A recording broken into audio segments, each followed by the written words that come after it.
مرتے وقت انسان سب کچھ بھول جاتا ہے، لیکن ان دو لوگوں کو کبھی نہیں بھولتا۔ نبی کریم صلی اللہ علیہ وآلہ وسلم نے ارشاد فرمایا، جب انسان کی روح نکل رہی ہوتی ہے تو وہ شخص ان دو لوگوں کو بہت شدت سے یاد کرتا ہے۔ مرتے وقت انسان سب کچھ بھول جاتا ہے، لیکن دو لوگوں کو کبھی نہیں بھولتا۔ وہ دو لوگ یہ ہیں۔ بسم اللہ الرحمن الرحیم۔ اللہ تعالیٰ نے قرآن مجید میں موت کو اجل سے تعبیر فرمایا ہے۔ اجل کے معنی ہے کسی چیز کا مقررہ وقت جو کسی قیمت پر نہ ٹلے۔ موت ایک ایسی حقیقت ہے کہ جس سے انکار کسی کے لیے بھی ممکن نہیں ہے۔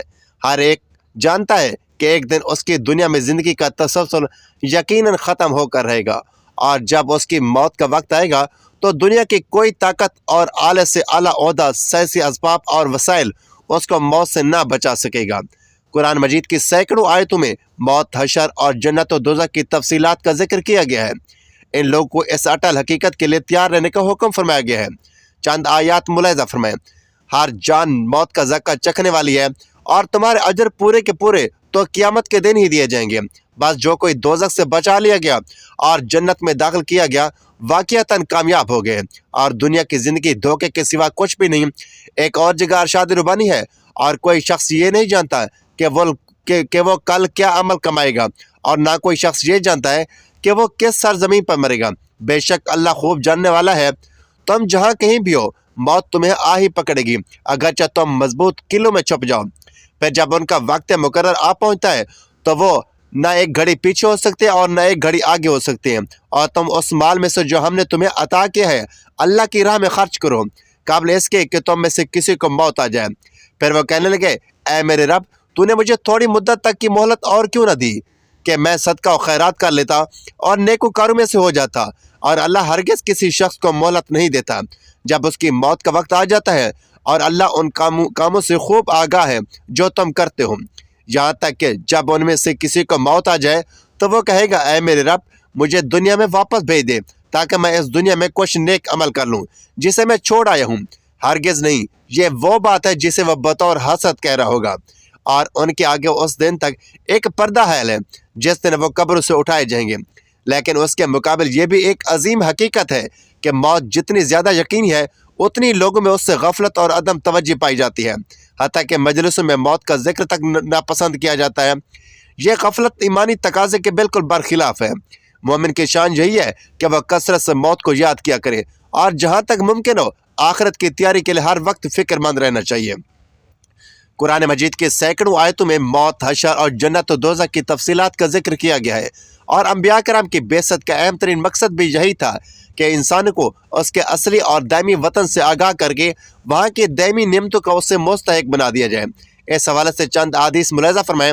حضرت ابو ہریرہ رضی اللہ تعالیٰ عنہ سے روایت ہے کہ رسول اکرم صلی اللہ علیہ وآلہ وسلم نے فرمایا، لذتوں کو ختم کرنے والی چیز یعنی موت کو زیادہ یاد کیا کرو۔ حضرت ابو موسیٰ رضی اللہ تعالیٰ عنہ حضور نبی اکرم صلی اللہ علیہ وآلہ وسلم سے روایت کرتے ہیں کہ آپ صلی اللہ علیہ وآلہ وسلم نے فرمایا، جو اللہ تعالیٰ سے ملاقات کو پسند کرتا ہے اللہ تعالیٰ بھی اس سے ملاقات کو پسند فرماتا ہے، اور جو اللہ تعالیٰ سے ملنا ناپسند کرتا ہے اللہ تعالیٰ بھی اس سے ملنا ناپسند فرماتا ہے۔ یہ حدیث متفق علیہ ہے۔ حضرت ابی بن کعب رضی اللہ تعالیٰ عنہ سے روایت ہے کہ جب رات کا تہائی حصہ گزر جاتا تو حضور نبی اکرم صلی اللہ علیہ وآلہ وسلم اٹھ کھڑے ہوتے اور فرماتے، اے لوگو، اللہ تعالیٰ کو یاد کرو، اے لوگو، اللہ تعالیٰ کو یاد کرو، موت اپنی ہولناکیوں سمیت آ پہنچی، موت اپنی سختیوں سمیت آ چکی۔ رسول اللہ صلی اللہ علیہ وآلہ وسلم نے فرمایا، دنیا میں اس طرح رہو جیسے تم ایک راہ چلتے مسافر ہو یا کسی منزل کے راہی۔ حضرت عبداللہ بن عمر رضی اللہ تعالیٰ عنہ فرماتے ہیں، جب شام ہو جائے تو صبح کا انتظار نہ کرو، اور جب صبح ہو جائے تو شام کا انتظار نہ کرو، اور بیماری سے پہلے صحت کو اور موت سے پہلے زندگی کو غنیمت سمجھو۔ یعنی دنیا کے عیش و عشرت میں کھو کر آخرت کو بھول جاؤ گے تو موت کے وقت پچھتاؤ گے کہ کاش میں نے آخرت کے لیے کوئی زد راہ جمع کیا ہوتا۔ اسی طرح بیماری کے عالم میں انسان انتہائی چاہت و خواہش کے باوجود بہت سے کام نہیں کر سکتا، تو عالم صحت میں جب انسان کی ساری توانائیاں عروج پر ہوتی ہیں وہ اعمال خیر کیوں بجا نہیں لاتا کہ بعد میں آپ کو افسوس نہ کرنا پڑے۔ اسی لیے کہا گیا، دنیا آخرت کی کھیتی ہے، یعنی دنیا میں ایمان و عمل کی جو بھی فصل کاش کرو گے آخرت میں اسی کا پھل ملے گا۔ ایک عورت نے حضرت عائشہ رضی اللہ تعالیٰ عنہ سے اپنے دل کی سختی کی شکایت کی تو آپ رضی اللہ تعالیٰ عنہ نے نصیحت فرمائی کہ تم موت کو کثرت سے یاد کیا کرو، تمہارا دل نرم ہو جائے گا۔ حضرت علی بن ابی طالب رضی اللہ تعالیٰ عنہ فرماتے ہیں کہ قبر عمل کا صندوق ہے اور موت کے بعد اس کی خبر ملے گی۔ حضرت عمر بن عبدالعزیز کا معمول تھا کہ وہ علماء کو جمع فرما کر موت، قیامت، آخرت کا مذاکرہ کیا کرتے تھے۔ ان تذکروں کو سن کر سب ایسے پھوٹ پھوٹ کر روتے تھے گویا کہ اس کے سامنے کوئی جنازہ رکھا ہوا۔ موت کو یاد کرنے کے بڑے فوائد ہیں۔ علامہ سیوطی رحمۃ اللہ علیہ لکھتے ہیں کہ بعض علماء سے منقول ہے کہ جو شخص موت کو کثرت سے یاد کرے اس کو اللہ تبارک و تعالیٰ 3 باتوں کی توفیق مرحمت فرماتا ہے۔ نمبر 1، اگر اس سے کوئی گناہ ہو جائے تو وہ جلد از جلد توبہ کر کے گناہ معاف کرانے کی کوشش کرتا ہے کہ کہیں توبہ سے پہلے موت نہ آ جائے۔ نمبر 2، موت کو یاد کرنے والا حرص میں مبتلا نہیں ہوتا بلکہ جو کچھ بھی اسے میسر ہوتا ہے اسی پر راضی رہتا ہے، اور یہ قناعت اسے طبی سکون اور دلی راحت عطا کرتی ہے، اور وہ یہ سوچتا ہے کہ تھوڑی بہت زندگی ہے، جس طرح بھی گزر جائے گزار لیں گے، زیادہ فکر کرنے سے کوئی فائدہ نہیں۔ موت کو استحصال رکھنے والا شخص جب عبادت کرتا ہے تو پوری دل جمی کی 2 وجوہات ہوتی ہیں۔ اول یہ کہ اسے خطرہ رہتا ہے کہ پتہ نہیں آئندہ اسے عبادت کا موقع ملے گا یا نہیں، لہٰذا ابھی اسے جتنا اچھا بنا لے غنیمت ہی غنیمت ہے۔ دوسرا یہ کہ آخرت کی یاد کی وجہ سے اسے عبادت پر ملنے والے عظیم اخروی بدلے کا کامل یقین ہوتا ہے، جس کی بنا پر اسے عبادت میں وہ کیف و سرور نصیب ہوتا ہے جو الفاظ میں بیان نہیں کیا جا سکتا۔ ایک عربی شاعر کہتے ہیں، میرے دوست دنیا کے آرام اور راحت سے دھوکے میں مت پڑنا، اس لیے کہ عمر ختم ہو جائے گی اور عیش جاتی رہے گی۔ جب تک کسی جنازے کو اٹھا کر قبرستان لے جاؤ تو یہ یقین کر لینا کہ اس کے بعد تمہیں بھی ایسے ہی اٹھا کر لے جایا جائے گا۔ الغرض قرآن و حدیث میں موت اور ما بعد الموت کے احوال، محشر، میزان عدل کا بیان، جزا و سزا کا نفاذ، جنت و جہنم کے احوال اور ان میں دخول تفصیل کے ساتھ بیان فرمائے گئے ہیں۔ ان کا مذاق کے طور پر ذکر کرنا قرآن و حدیث میں بیان کردہ غیبی حقیقتوں کے معنی کے مترادف ہے۔ آخرت کے تصور کا مردہ فکر سے تعبیر کرنے کا کوئی مسلمان تصور بھی نہیں کر سکتا۔ اللہ تعالیٰ کا ارشاد ہے، اور دنیا کی یہ زندگی تو صرف کھیل اور تماشا ہے، اور بے شک آخرت کا گھر ہی اصل زندگی ہے۔ اگر وہ جانتے ہوتے۔ ناظرین، مرنے کے بعد انسان قبر میں کیسے اور کتنے دن بعد ختم ہوتا ہے؟ سائنس کی نظر میں تدفین کے 1 دن بعد یعنی ٹھیک 24 گھنٹے بعد انسان کی آنتوں میں سے ایسے کیڑوں کا گروہ سرگرم عمل ہو جاتا ہے جو مردے کے پخانے کے راستے سے نکلنا شروع ہو جاتا ہے، ساتھ ناقابل برداشت بدبو پھیلنا شروع ہو جاتی ہے جو کہ دراصل اپنے ہم پیشہ کیڑوں کو خبر کر دیتے ہیں۔ یہ اعلان ہوتے ہی بچھو اور تمام کیڑے مکوڑے انسان کے جسم کی طرف حرکت کرنا شروع کر دیتے ہیں اور انسان کا گوشت کھانا شروع کر دیتے ہیں۔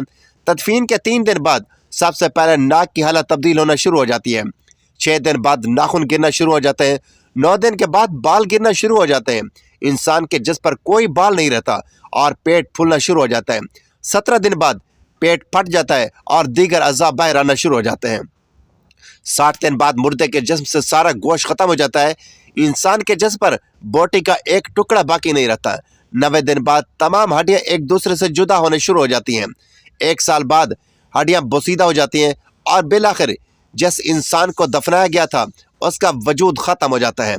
عام طور پر یہ تصور کیا جاتا ہے کہ زندگی کے آخری لمحات میں ایک ایسی جنگ سی چل رہی ہوتی ہے، انتقال کرنے والے شخص کا چہرہ دیکھنے پر لگتا ہے کہ جیسے وہ سو رہا ہے، چہرے پر بہت عام تاثرات ہوتے ہیں، ایسا لگتا ہے کہ موت کا عمل آخری سانس لینے سے 1 ہفتہ قبل شروع ہو جاتا ہے۔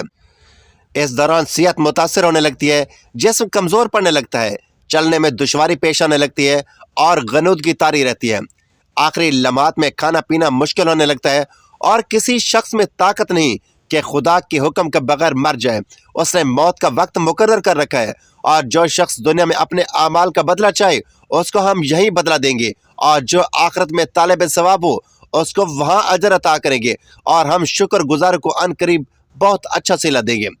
مرتے وقت انسان کے دل و دماغ سے ہر چیز نکل جاتی ہے، سب کچھ بھول جاتا ہے، اپنا مال و دولت، محل، عزیز و اقارب، رشتہ دار، سب کچھ بھول جاتا ہے، مگر مرتے وقت انسان 2 لوگوں کو بہت زیادہ یاد کرتا ہے۔ 2 لوگ ہرگز نہیں بولتا، ان کو سامنے بٹھا کر چیخنے کی کوشش کرتا ہے، ان کے غم میں رونے کی کوشش کرتا ہے، مگر رو نہیں پاتا۔ حضرت مولانا جلال الدین رومی رحمۃ اللہ علیہ فرماتے ہیں، میرے محلے میں ایک شخص زندگی موت کی جنگ لڑ رہا تھا اور مرنے والا تھا، موت کے بالکل قریب تھا۔ لوگ میرے پاس آئے، بولے حضرت ہمارا ایک شخص مرنے والا ہے، آپ آئیں انہیں کلمہ پڑھیں، آپ انہیں کلمہ پڑھنے کی تلقین کریں، قرآن پڑھنے کی تلقین کریں۔ حضرت مولانا جلال الدین رومی رحمۃ اللہ علیہ فرماتے ہیں، میں اس مرنے والے کے پاس پہنچا، اس کے قریب بیٹھ گیا۔ اس کے پاس میں اس کے قریبی دوست، رشتہ دار، عزیز و اقارب بھی بیٹھے ہوئے ہیں۔ اب اس مرنے والے کی آنکھیں چھت پہ لگی ہوئی ہیں، کچھ سوچ رہا ہے۔ اللہ نے اسے بولنے کی توفیق دی تو وہ رو کر کہنے لگا، میرے بچے کہاں ہیں؟ اس کو نہ کمایا ہوا مال یاد آیا، نہ دولت یاد آئی، نہ عزیز و اقارب یاد آئے، یہاں تک کہ اسے ماں باپ بھی یاد نہ آئے۔ بس وہ کہتا ہے کہ میرے بچے کہاں ہیں؟ بچے دوڑ کر آئے، ساتھ میں بیٹھ گئے۔ پھر کہتے ہیں میری بیوی کہاں ہے؟ بیوی دوڑ کر آئی اور ساتھ بیٹھ گئی۔ آپ کہتے ہیں تمہیں دیکھ کے میرا دل رو رہا ہے، سوچ رہا ہوں کہ میرے مر جانے کے بعد میرے بچوں کا کیا بنے گا۔ انسان جب مرتے وقت بچوں کو دیکھتا ہے، اللہ تعالیٰ جب اسے دیکھنے کی توفیق دیتا ہے، ہمت دیتا ہے، جب آخری بار بچوں کو دیکھتا ہے تو وہ یہ بھول جاتا ہے کہ میرے مرنے کے بعد میرا کیا بنے گا، بلکہ یہ سوچتا ہے کہ میرے مرنے کے بعد میری اولاد کا کیا بنے گا۔ میرے مرنے کے بعد پتہ نہیں میرے ان بچوں کا میری طرح کوئی خیال بھی رکھے گا یا نہیں۔ اس کی آنکھیں رو رہی ہیں۔ بیوی کو نصیحت کرنے لگا، میں تو دنیا چھوڑ کے جا رہا ہوں، مجھے یہ ایک احسان کیجیے گا، مجھ پر ایک احسان کیجیے گا کہ میرے ان بچوں کو قرآن مجید کی تعلیم ضرور دیجیے گا۔ ان کے منہ سے نکلا اللہ کا نام میری قبر کو روشن کر دے گا، مجھے جہنم کی آگ سے، اللہ کے عذاب سے دور کر دے گا۔ ان کو دین کی تعلیم دینا۔ ایک دفعہ حضرت سیدنا موسیٰ علیہ السلام کا ایک قبرستان سے گزر ہوا۔ آپ علیہ السلام نے دیکھا کہ قبرستان کی ایک قبر کے اندر مردے کو دردناک عذاب دیا جا رہا ہے۔ مردہ عذاب میں مبتلا ہے اور اس کی قبر جہنم کے گڑھوں میں سے ایک گڑھا بنی ہوئی ہے۔ مردہ عذاب میں مبتلا چیخ و پکار کر رہا ہے۔ حضرت سیدنا موسیٰ علیہ السلام آگے چلے گئے۔ کام کرنے کے بعد واپسی جب اسی راستے سے گزر ہوا تو آپ نے دیکھا وہی جہنم میں جلنے والا شخص جسے قبر میں عذاب دیا جا رہا تھا، اب وہ شخص جنت میں ٹہل رہا ہے۔ اس کی قبر جنت کا باغ بنی ہوئی ہے۔ آپ علیہ السلام نے دونوں ہاتھ اٹھائے، عرض کی، اے میرے پروردگار، تھوڑی دیر پہلے میں یہاں سے گزرا، یہی قبر جہنم کے گڑھوں میں سے گڑھا بنی ہوئی تھی، تھوڑی دیر کے بعد یہ جنت کے باغوں میں سے ایک باغ کیسے بن گئی؟ اللہ تعالیٰ نے فرمایا، موسیٰ، یہ شخص جب مرا تھا، مرنے سے پہلے اپنی بیوی کو حاملہ چھوڑ کے مرا تھا۔ بیوی کا ایک بیٹا پیدا ہوا، بچہ آج تھوڑا سا بڑا ہوا، اس کی بیوی نے بچے کو مسجد میں بھیجا، مولوی صاحب نے اس کے بچے کو بسم اللہ الرحمن الرحیم پڑھائی۔ جب اس کے بچے نے بسم اللہ پڑھی تو موسیٰ، مجھے حیا آئی، کسی کا بچہ میرے نام لے اور میں اپنے نام لینے والے کے باپ کو جہنم میں ڈالوں، یہ میری رحمت گوارا نہیں کرتی۔ اس لیے ہمیں چاہیے کہ اپنے بچوں کو قرآن مجید کی تعلیم دے۔ اگر تم چاہتے ہو کہ تمہاری قبریں روشن ہوں، عذاب تمہارے قبر قریب بالکل نہ آئے، تو اپنے بچوں کو قرآن مجید کی تعلیم دینا۔ حضرت مولانا جلال الدین رومی رحمۃ اللہ علیہ فرماتے ہیں، وہ شخص توبہ کرتا کرتا یہ کہتا کہ میرے بچوں کو قرآن کی تعلیم دینا، میرے بچوں کو قرآن کی تعلیم دینا، ایک دم اس کی زبان لڑکھڑانے لگی، اس کا بدن کانپنے لگا، موت کا فرشتہ آیا روح نکالنے کے لیے۔ فرماتے ہیں جب انسان کی روح نکلتی ہے تو اس کا منہ کھول جاتا ہے، دونوں ہونٹ ایک دوسرے سے جدا ہو جاتے ہیں۔ انسان کی روح انسان کے پیروں سے نکلتی ہوئی اوپر کی طرف آتی ہے، جب دل اور پھیپھڑوں تک پہنچتی ہے تو وہ یہ لمحہ ہوتا ہے، یہ وہ وقت ہوتا ہے کہ جب انسان زندگی میں پہلی بار فرشتے اور شیطان کو دیکھتا ہے۔ یہ وہ مرحلہ ہوتا ہے جب انسان کے ایک طرف شیطان اس کے کان میں غلط مشورہ دے رہا ہوتا ہے اور دوسری طرف اس کی زبان سے اس کے عمل کے مطابق الفاظ نکلنے لگتے ہیں۔ اگر انسان نیک ہوتا ہے، نمازی ہوتا ہے، عبادت گزار ہوتا ہے، تو پھر اس کا دماغ اس کی زبان کو کلمہ پڑھنے کی تلقین کرتا ہے، درود پڑھنے کی تلقین کرتا ہے۔ اور اگر انسان نیک نہیں ہوتا تو پھر اس کا جو دماغ ہے وہ عجیب سی ہیبت کا شکار ہو جاتا ہے اور انسان شیطان کے مشورے کو قبول کر بیٹھتا ہے۔ جب انسان شیطان کے مشورے کو قبول کر بیٹھتا ہے پھر کوشش کرتا ہے کلمہ پڑھنے کی، لیکن نہیں پڑھ سکتا۔ ناظرین، آج ہماری آنکھیں کھلی ہیں، آج ہماری سانسیں چل رہی ہیں، اس سے پہلے کہ یہ وقت گزر جائے، یہ زندگی کے لمحے میرے اور آپ کے لیے غنیمت ہیں۔ آخرت کے لیے کچھ ایک اچھا کر لیں، مرنے سے پہلے قبر کی روشنی بنا لیں، معلوم نہیں پھر فرصت ملے یا نہ ملے، معلوم نہیں پھر یہ زندگی کے لمحے ہاتھ لگے یا نہ لگے۔ تو ناظرین، غرور، تکبر، لالچ، گھمنڈ، دشمنی، حسد، بغض، جلن، عزت، وقار، نام، عہدہ، بادشاہی، یہ سب کہاں جاتا ہے؟ سب کچھ خاک میں مل جاتا ہے۔ انسان کی حیثیت ہی کیا ہے؟ مٹی سے بنا، مٹی میں دفن ہو کر مٹی ہو جاتا ہے۔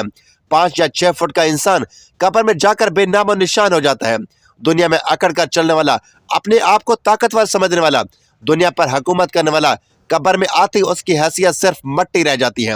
لہٰذا انسان کو اپنی ابدی اور ہمیشہ کی زندگی کو خوبصورت اور پرسکون بنانے کے لیے ہر لمحہ فکر کرنی چاہیے، اللہ کو یاد کرنا چاہیے، ہر نیک عمل اور عبادت میں اخلاص پیدا کرنا چاہیے، اور خاتمہ بالخیر کی دعا کرنی چاہیے۔